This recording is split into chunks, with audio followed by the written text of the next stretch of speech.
His fiancée ripped off the maid's wig seconds before the wedding.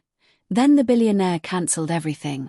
What you're about to hear happened at one of the most expensive weddings New York had seen in years. Marble floors. Fresh roses flown in from 3 countries. 300 guests in designer suits and diamond earrings. And in the middle of all that glamour, one woman knelt on the floor, crying, while another woman held up a fistful of hair like a trophy. Nobody in that room knew what they were about to witness. Nobody knew that in the next 60 seconds, a billionaire would stand up, walk to the center of his own wedding reception, and end everything. The marriage, the deal, the fairy tale everyone thought they understood. This is a story about pride, and about the kind of person you become when you think no one important is watching. Stay with me. It gets a lot bigger than a wig. Hey everyone. Welcome back to the channel.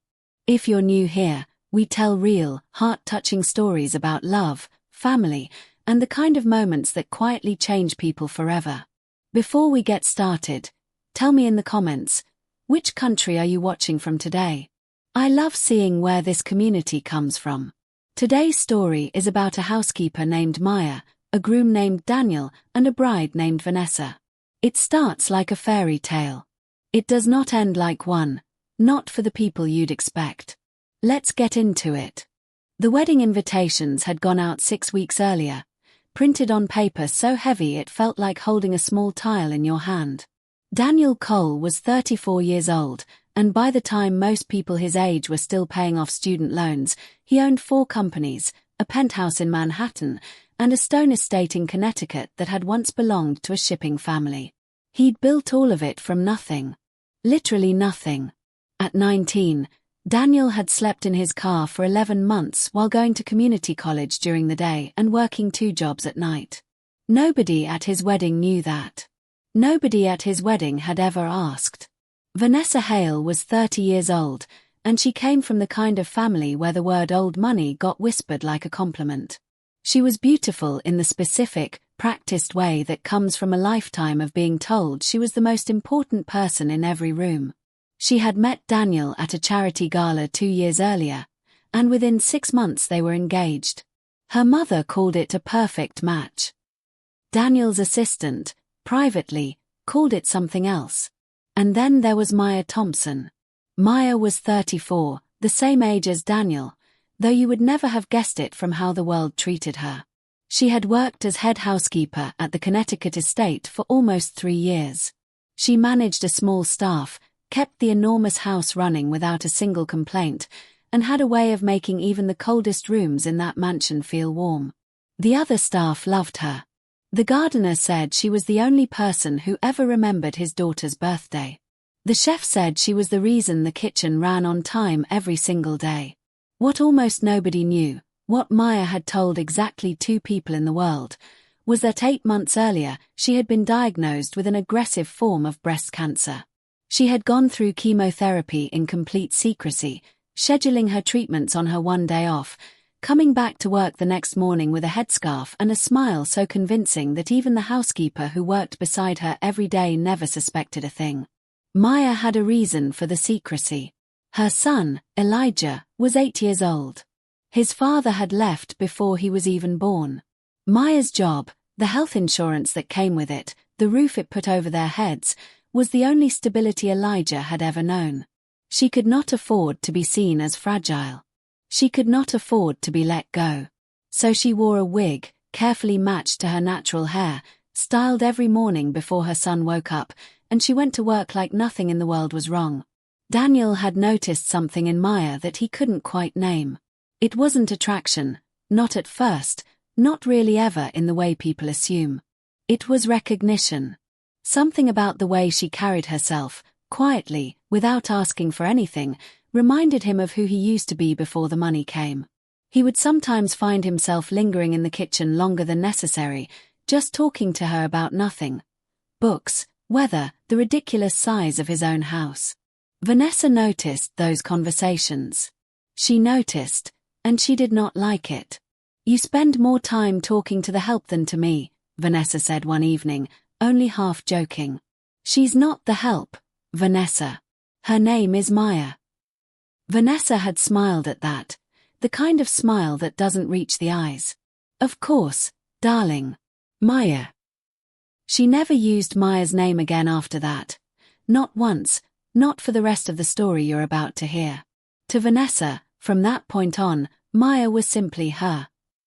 The wedding was set for a Saturday in late June, at the Connecticut estate, under 200-year-old oak trees that Vanessa's wedding planner had insisted gave the whole thing old-world romance. 300 guests.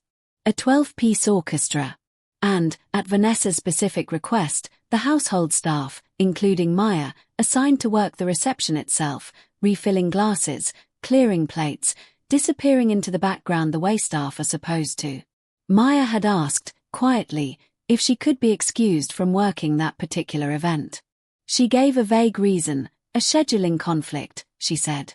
The real reason was that her next round of treatment was only 4 days away, and she was exhausted in a way sleep couldn't fix. Vanessa said no.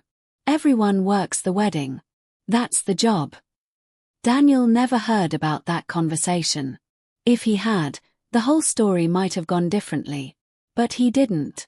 And so, on a warm Saturday evening in June, Maya put on her wig, smoothed down the edges in the small bathroom mirror of the staff quarters, took a breath, and walked out to serve champagne at the wedding of the man whose kindness had, without either of them quite realizing it, become the steadiest thing in her exhausting year. She had no idea what was coming. The ceremony itself went exactly the way ceremonies like that are supposed to go. Flawless, photographed from 6 angles, over in 18 minutes because Vanessa's planner had timed it that way for optimal golden hour lighting. Daniel stood at the altar in a navy suit that had been tailored 3 separate times. When Vanessa walked down the aisle, the entire crowd gasped, right on cue, at a dress that had reportedly cost more than most people's cars. Daniel smiled the smile he'd practiced in the mirror that morning. Somewhere in the back of the reception tent, unseen by any of the 300 guests, Maya stood with a tray of champagne glasses, watching the ceremony end, feeling a tiredness in her bones that had nothing to do with the June heat. She had not slept well in weeks. The chemotherapy left her nauseated for days afterward, and she had learned to hide it well, a trick she'd perfected over 8 months of pretending, for her son's sake and her job's sake, that everything was fine. Tonight, though, something felt different. Heavier. The reception moved into the grand tent behind the main house. Round tables draped in white linen. Candles that the florist swore were specifically chosen to complement the bride's skin tone. An orchestra playing something soft while 300 people who had never worked a day of physical labor in their lives complained gently about how hot it was outside. Daniel found himself, more than once, watching the staff move through the crowd rather than the crowd itself. He caught Maya's eye once, briefly, across the tent. She gave him a small, tired smile and kept moving with her tray. He didn't think much of it in the moment. He would think about that smile for a long time afterward. Vanessa, meanwhile, was in her element. She moved from table to table, accepting compliments the way other people accept oxygen. Automatically, necessarily, without much thought. But something had been building in her all day, something that had nothing to do with the wedding itself. It had started 3 days earlier, at the final dress fitting, when Daniel had been running late from a business call. Vanessa had overheard him on the phone in the hallway outside her dressing room, laughing, actually laughing, a sound she realized she hadn't heard from him in months, while talking to someone about a mistake he'd made trying to fix a garbage disposal.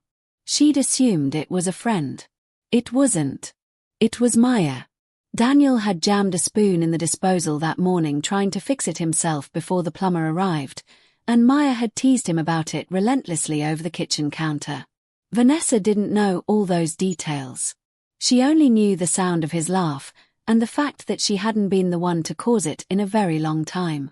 By the time the reception reached the toasts, something had settled into Vanessa's chest like a stone. She smiled through her father's speech. She smiled through Daniel's best man speech, which included one joke about Daniel's garbage disposal incident that got a laugh from the crowd and made Vanessa's jaw tighten in a way nobody else noticed. Except Maya. Maya noticed. She was standing near the edge of the tent, refilling water glasses, and she saw the flicker cross Vanessa's face. For one small, uneasy moment, Maya felt something she couldn't quite name, a warning, maybe, or just exhaustion talking. She told herself she was imagining things. She had a wig to keep steady and a tray to carry and a son at home with her sister, waiting for her to come back and tell him about the fancy wedding cake. She pushed the feeling down and kept working. Dinner service came and went. The sun dropped low behind the oak trees, turning the whole tent gold, exactly the way the planner had promised. The band shifted into something slower. Couples began drifting toward the dance floor. It was during this lull, the soft, golden, almost perfect middle of the evening, that Vanessa approached her own father at the edge of the tent and said something that, looking back, should have been a warning to everyone nearby. "Have you noticed how comfortable she is around him?" Vanessa asked, watching Maya cross the tent with a tray balanced on one hand. Her father, a quiet man who had learned decades ago not to argue with his daughter, simply said, "She's the housekeeper, Vanessa. It's her job to be around the house." "It's not about the house," Vanessa said. She didn't explain further. She didn't need to. Something had already decided itself in her mind, and it was only a matter of finding the right moment, the right audience, to act on it. She wouldn't have to wait long. Here's the part of the story that changed everything. If you've been waiting for the twist, this is it. It happened just after 9 o'clock, right as the band paused between songs and the crowd's noise dipped low enough that a raised voice could carry across the entire tent. Maya was clearing a table near the dance floor, stacking dessert plates onto her tray, when Vanessa appeared beside her, not by accident. Vanessa had crossed the entire tent, weaving between 300 guests, specifically to reach this spot at this moment. "You've been very busy tonight," Vanessa said, her voice pleasant enough that anyone glancing over would assume it was a friendly comment. "Just doing my job," Maya said, not looking up from the plates. "Funny," Vanessa said. "You seem to do your job especially well around my husband." Maya's hands went still. "I'm sorry." "Don't apologize. It's admirable, really. Working so hard to get noticed." Vanessa's voice had risen slightly, enough that the nearest table, 6 guests, mid-conversation, went quiet and turned to look. "I don't know what you mean," Maya said carefully, setting the tray down. Her heart had started pounding, and beneath the panic, a wave of nausea rolled through her that had nothing to do with fear and everything to do with the chemotherapy still working through her system. She swayed slightly, caught herself on the edge of the table. "You don't know what I mean," Vanessa repeated, and something in her face had shifted now, hardened. More heads were turning. The band had stopped entirely, the singer glancing over with visible confusion. "You don't know what it's like to walk into your own dressing room and hear your fiancé laughing on the phone with the housekeeper. You don't know what it's like to watch him look for you across a room and find someone else instead." "Vanessa," Maya said quietly, dropping the formality without meaning to, "Please, not here." "Oh, now you're comfortable using my name too." By now the whole tent had gone silent. 300 people, forks frozen halfway to their mouths, watching a bride they'd been toasting an hour earlier turn slowly, visibly, into someone else entirely. Maya, dizzy, overwhelmed, and desperately trying to de-escalate the moment before it went any further, reached up instinctively to steady herself, and her hand brushed the edge of her wig, shifting it slightly. It was such a small thing. A tiny slip that, on any other night, she would have quietly fixed in a bathroom mirror 30 seconds later, and no one would ever have known. But Vanessa saw it. And in the single worst decision of her entire life, made in front of 300 witnesses and a wedding photographer who was, at that exact moment, still filming for the highlight reel, Vanessa reached out, grabbed the wig, and pulled it clean off Maya's head. The tent went completely, utterly silent. Maya's bald head, smooth, marked faintly with the fading effects of 8 months of chemotherapy, was suddenly visible to every single person in that tent. She dropped to her knees, not from weakness but from a lifetime of learned instinct to make herself smaller in front of people who held power over her, one hand flying up to cover her scalp, the other pressed against her own mouth to hold back a sound that wanted to come out as a sob. Vanessa stood over her, the wig still dangling from her fist, her face frozen in an expression that hadn't yet caught up to what she'd just done. And that is when Daniel, who had been across the tent, who had turned at the exact moment the singer stopped singing, began walking toward them. Not fast. Not slow. Just steady, deliberate steps across a dance floor that had suddenly become the quietest place in Connecticut. Because Daniel recognized something in that moment that no one else in the tent did. He recognized that bald head. He had seen it before, 5 years earlier, in a hospital corridor, on a night that had nothing to do with weddings or wealth or anything else in his current life. And what he was about to say next would turn this entire wedding into something none of the 300 guests would ever forget. 5 years earlier, before any of the money, before the 4 companies and the Connecticut estate and the tailored suits, Daniel Cole had been 29 years old, broke, exhausted, and sitting in a hospital hallway at 2 in the morning, waiting to hear whether his mother would survive the night. His mother, Carol, had been fighting stage 3 breast cancer for almost a year. Daniel had been working 2 jobs at the time, trying to cover treatment costs that his insurance only partially handled, sleeping in his car more nights than he'd ever admitted to anyone at that wedding. On the worst night of that entire year, the night his mother's fever spiked so badly the doctors weren't sure she'd make it to morning, a nurse's aide on the overnight shift had sat with him in that hallway when no one else would. She wasn't even assigned to his mother's room. She'd simply noticed a young man sitting alone, shaking, staring at nothing, and she'd sat down beside him and stayed until sunrise. She'd brought him coffee she paid for out of her own pocket. She'd told him, quietly and firmly, that his mother was a fighter, and that fighters needed someone in the hallway who believed it too. She never told him her cancer diagnosis had come back positive that same week, her own fight, one she was quietly starting while comforting a stranger through his. Her name was Maya. Daniel's mother survived that night, and eventually the cancer went into remission. Daniel never forgot the woman in the hallway. He tried to find her afterward, to thank her properly, but hospital privacy rules and a chaotic year meant the trail went cold. He carried the memory anyway, folded quietly into the part of himself that had built 4 companies specifically so he'd never again feel as powerless as he had in that hallway. 3 years later, when he acquired the Connecticut estate and needed household staff, an agency had sent him 3 candidates for head housekeeper. He hadn't recognized Maya immediately. Her hair had been different then, longer, and 5 years and a great deal of exhaustion change a face. It was a conversation, 3 weeks into her employment, about a difficult night his own mother had once survived, that made something click into place in Daniel's memory. He'd asked her, carefully, if she'd ever worked nights at that specific hospital. She'd gone quiet, then nodded. He never told her he remembered the whole story, that he knew, somehow, the shape of the sacrifice she'd made for a stranger while fighting her own private battle. He simply began treating her with a kind of quiet respect that had nothing to do with her job title, and everything to do with a memory he'd never fully explained. Now, walking across that silent dance floor toward the woman kneeling on the ground and the fiancé standing over her with a wig in her fist, Daniel finally said it out loud, in front of everyone. "Vanessa," he said, and his voice, though quiet, carried across the entire tent. "Do you know who this woman is?" Vanessa, still holding the wig, looked at him with something between confusion and the first flicker of real fear. "She's the housekeeper, Daniel." 5 years ago, Daniel said, "my mother almost died in a hospital in Ohio. I sat in that hallway alone, at 2 in the morning, certain I was about to lose the only family I had left. And a stranger, a nurse's aide who wasn't even assigned to my mother's case, sat with me all night so I wouldn't be alone. She bought me coffee with her own money.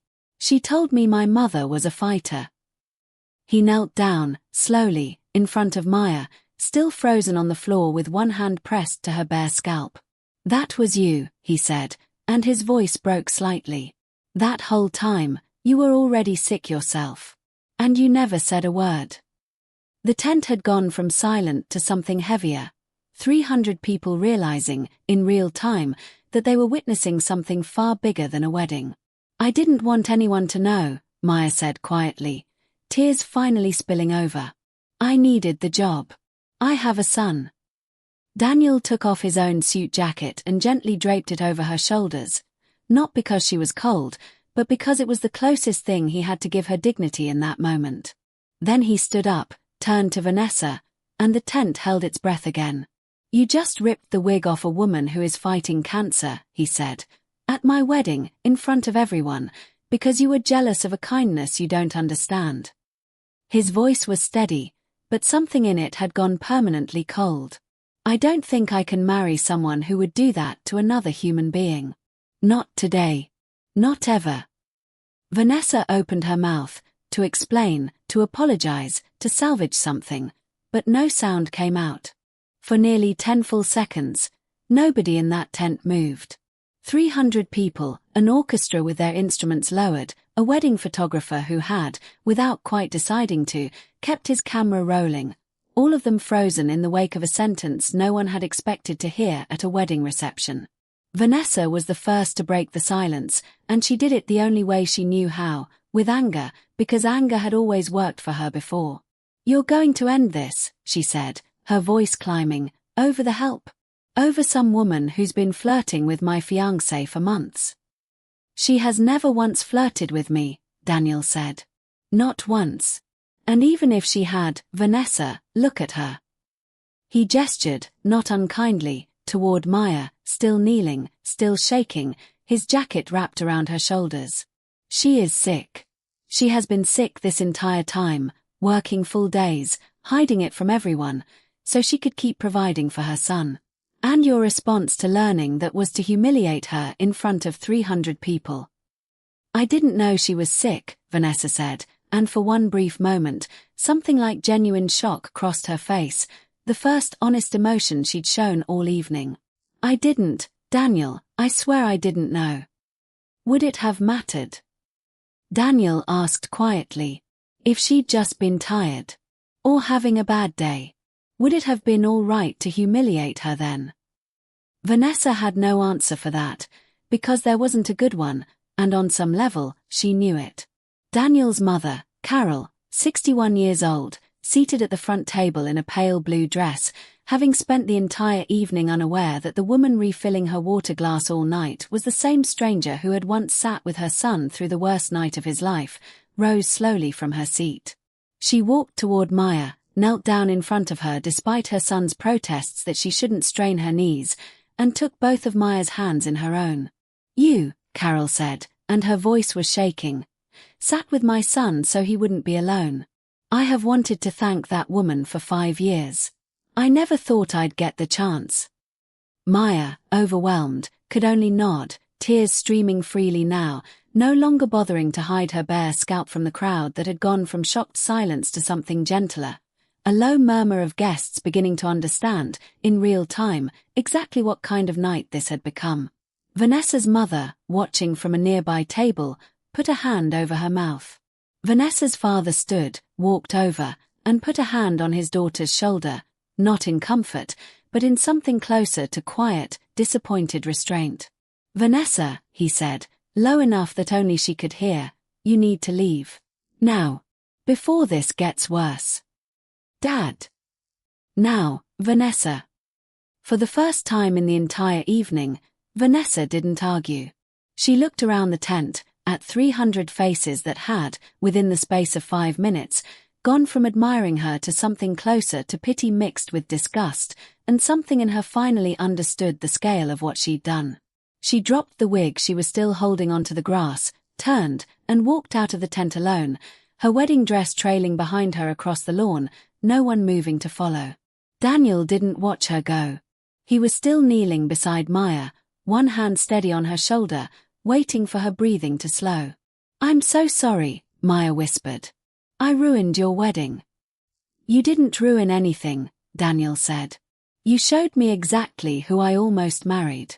That's not ruining a wedding. That's saving me from one. The days that followed the wedding felt, to Maya, like watching someone else's life unfold from a strange distance. The story had spread fast, a guest's phone video, 22 seconds long, showing the exact moment the wig came off, uploaded within an hour of the reception ending. By Monday morning, It had been viewed several million times. News outlets picked it up by Wednesday, though most respectfully blurred Maya's face and left her name out of it at Daniel's insistence. Vanessa's name, however, was very much public, and the fallout for her was swift and unforgiving.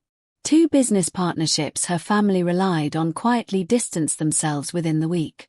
The country club her mother had belonged to for 11 years received, according to local gossip, several formal complaints about recent conduct reflecting poorly on membership standards.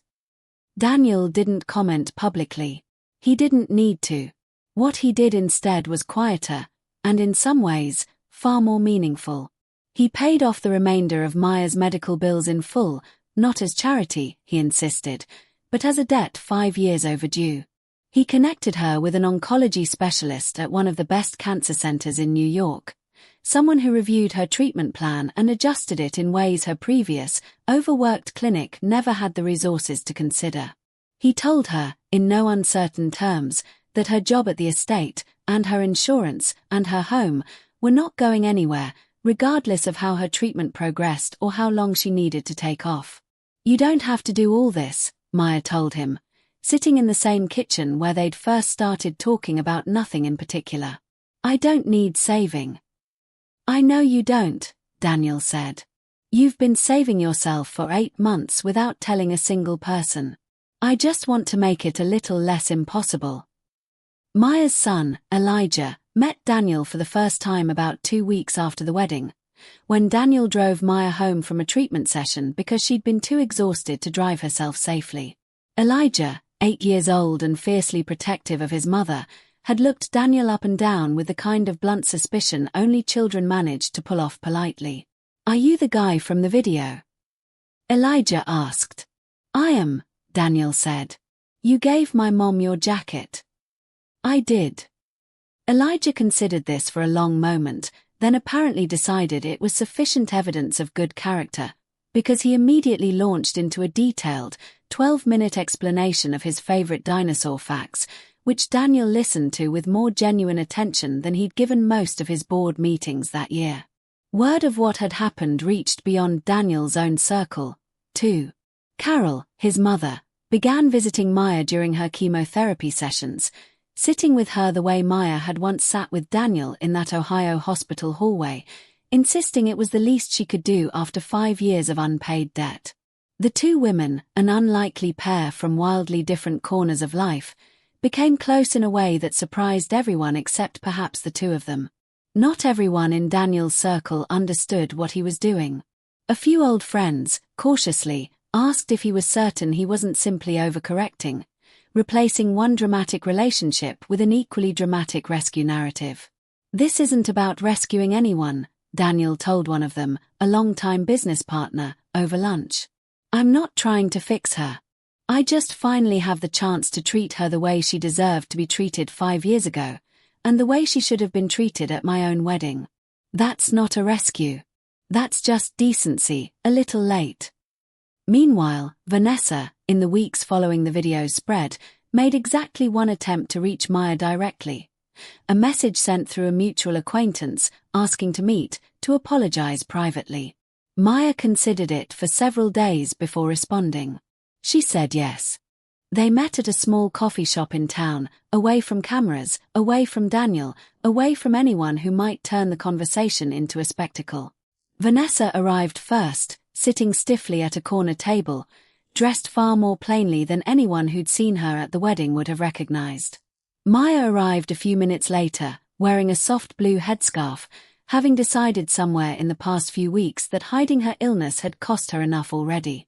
"Thank you for coming," Vanessa said, and her voice, for the first time in this entire story, sounded genuinely small. "I almost didn't," Maya admitted, sitting down across from her. Vanessa nodded, staring at her own hands wrapped around a coffee cup she hadn't touched. "I've had a lot of time to think about that night. About why I did what I did." She looked up. "I don't have a good excuse. I want you to know that. I'm not here to give you one." "Okay," Maya said quietly. "I was jealous," Vanessa continued. "Not because I thought you were doing anything wrong. I think, looking back, I was jealous because Daniel laughed with you in a way he stopped laughing with me a long time ago, and instead of asking myself why that was, I decided it was easier to make you smaller." She took a breath. "That's not an excuse. It's just the truth. And I'm sorry. Not because of how it looked, or because of what happened to me afterward. I'm sorry because you were already fighting something enormous, privately, with dignity, and I took something from you in front of 300 people that wasn't mine to take." Maya was quiet for a long moment, turning her cup slowly on the table. "I forgive you," she finally said. "Not because what you did was okay. It wasn't. But I've spent this whole year learning that carrying anger on top of everything else I'm already carrying isn't a fight I have room for. I need my strength for other things."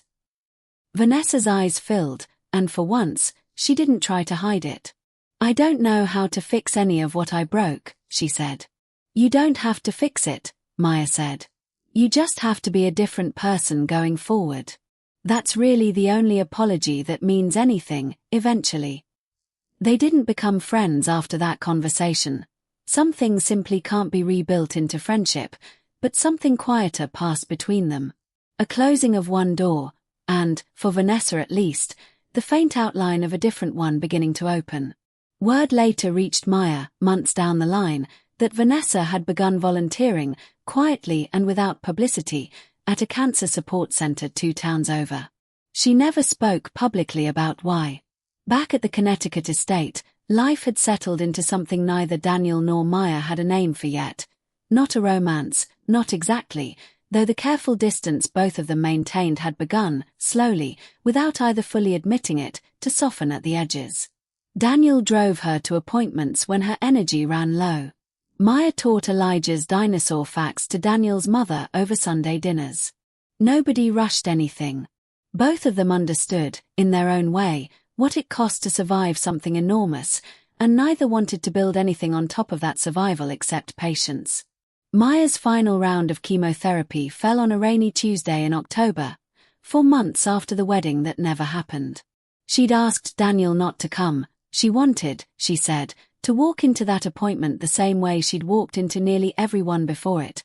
Alone, on her own strength, proof to herself that she could. Daniel respected that. But he was waiting in the parking lot afterward, along with his mother and, much to Maya's surprise and quiet delight, Elijah, who'd been allowed to skip the last hour of school for the occasion, holding a hand-drawn sign that said "You beat it" in the enthusiastic, slightly crooked handwriting of an 8-year-old who'd clearly run out of room for the last letter. The scans, 2 weeks later, came back clear. No detectable cancer. The oncologist used the word remission carefully, the way doctors do, but for the first time in nearly a year, Maya allowed herself to cry from relief instead of exhaustion. That evening, Daniel's mother hosted a small dinner at the estate, nothing like the wedding reception that had once filled that same lawn with 300 guests and a 12-piece orchestra. This time it was maybe a dozen people. Maya's sister, a few of the household staff who'd quietly supported her through the whole ordeal without ever once mentioning it publicly, Carol, Elijah, and Daniel. Over dinner, Carol raised a glass and told the story, the real one, the full one, of a frightened young man in a hospital hallway 5 years earlier, and the stranger who'd sat with him through the worst night of his life while fighting a private battle of her own that nobody knew about. "Some debts," Carol said, looking at Maya, "take a long time to repay properly. I'm glad we finally got the chance." Maya, overwhelmed, could only manage a quiet thank you. Later that night, after the guests had gone and Elijah had fallen asleep on the living room couch surrounded by dinosaur books, Daniel and Maya sat on the back porch, looking out at the same oak trees that had once held wedding lights. "Can I ask you something?"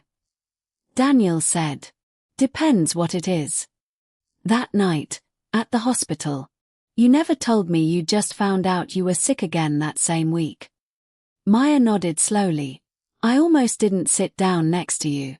I told myself I didn't have the energy to comfort a stranger while I was falling apart myself." She smiled faintly.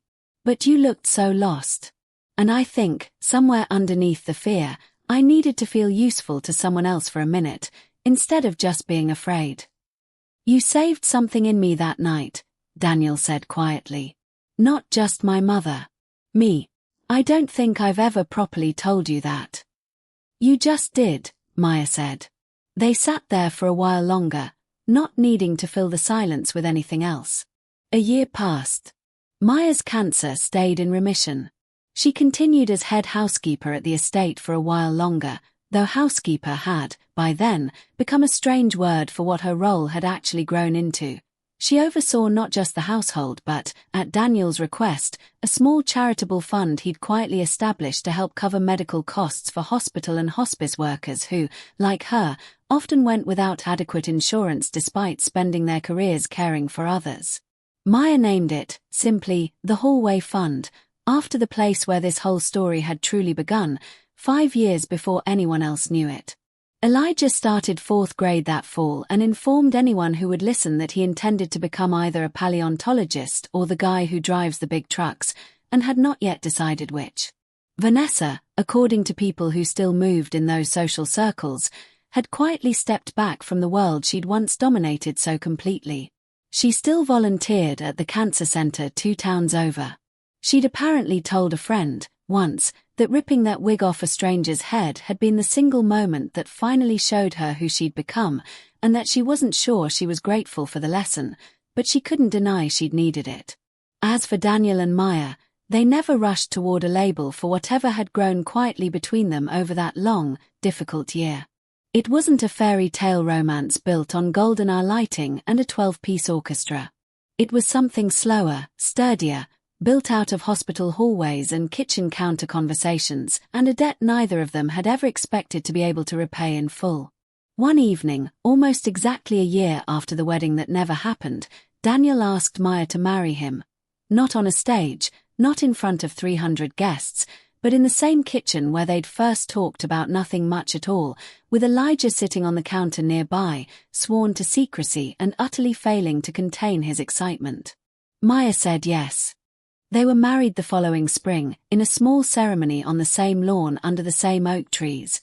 Though this time, there were 40 guests instead of 300, no orchestra, no wedding planner obsessing over golden hour lighting, and absolutely no household staff assigned to work their own wedding, because Daniel had insisted, from the very beginning, that everyone who attended would be a guest and nothing less. Carol stood beside Maya as she walked down the aisle, since Maya's own mother had passed years earlier, and nobody in that small crowd thought it was strange that the groom's mother had taken on that role. It simply felt, to everyone watching, like exactly where she belonged. Elijah, now 9, served as ring bearer, and delivered the rings with the same fierce seriousness he brought to explaining dinosaur facts, refusing to let go of the small pillow until he was 100% certain the moment had officially arrived. If you're wondering what happened to that 22-second video, the one that once spread across the internet showing a bride ripping a wig off a kneeling housekeeper, it still exists somewhere out there. But it isn't the story people remember anymore, not really. What people remember, the ones who followed the whole thing, is what came after. A billionaire who chose decency over pride in front of 300 witnesses, a woman who had spent a year fighting a battle in complete silence finally allowed to be seen and cared for, and a debt from a hospital hallway, quietly repaid 5 years later in the last place anyone expected. The lesson in all of this isn't really about wealth, or weddings, or even about cruelty getting its consequences, though it certainly got them. The real lesson is simpler than that. The way you treat someone who has nothing to offer you, the housekeeper, the stranger in the hallway, the person kneeling on the floor in front of you, says more about who you are than every polished, golden hour photograph could ever capture. Kindness, given quietly, with no expectation of ever being repaid, has a way of finding its way back around when you least expect it, and when you need it most. If this story moved you the way it moved us while putting it together, we'd love it if you hit that like button, and if you're not subscribed yet, consider joining our community. We tell stories just like this one every single week. And if you know someone who could use a reminder that quiet kindness always matters more than it seems to in the moment, please share this with them. Thank you for staying with us all the way to the end. We'll see you in the next story.